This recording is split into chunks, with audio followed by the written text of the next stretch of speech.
How do we determine if they're lying to us? Okay. Because I've just heard, I'm just saying that there are people out there in the world that will lie to you in a sales environment. Paul, this is groundbreaking. What? Yes, I read it somewhere on the internet that somebody might lie to you in a sales environment, okay? So how do we know if that person on the other side of the table is being truthful with us or not? Okay. Great question. And this technology that I'm about to share is actually taught at the law enforcement training centers of the United States, and realize that federal law enforcement, and realize that there are about 90 different agencies. You know, you got the FBI, CIA, plus a lot more you've probably never heard of. They are all trained with this technology that I'm about to share. I didn't create it. It's from neurolinguistic programming.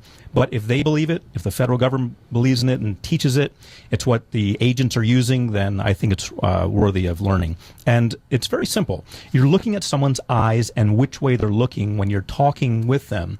So we know from research and experience that when someone is looking to the upper right, that means that they are creating something visual. So if I were to ask someone to think about what the Statue of Liberty looks like with a pink dress on.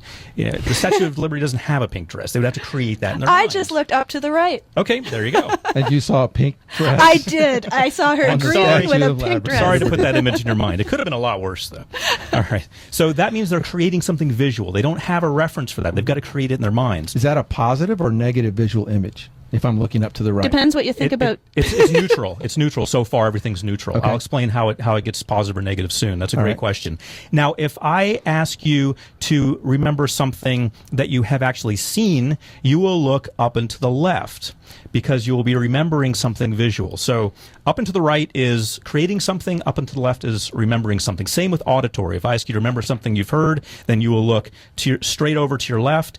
If you're creating something that you haven't heard, like the Rolling Stones singing Madonna song, for example, you will look off to the right, straight off to the right. So now I can ask you questions. Where were you on the night of the 14th? You know, what did you see? Well, if you're looking up and to your right, you're creating it. You're creating something that you didn't actually see. Wow. You know, what did you hear that night? If you look over and to the left, I know you're remembering something that you heard. If you look over and to the right, you're creating something that didn't happen. Fascinating. Wow. Yep.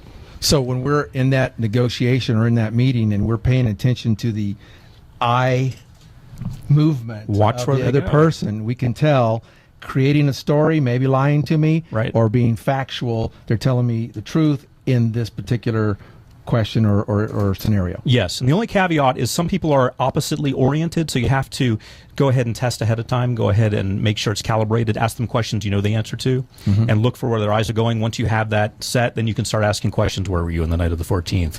Or what are the contents of this contract? And law enforcement uses this all the time. Yes, absolutely. So if you're ever in a situation where federal law enforcement asks you a question, just look straight ahead. Have a poker face, poker eyes. Or wear shades. Yeah, exactly. Okay.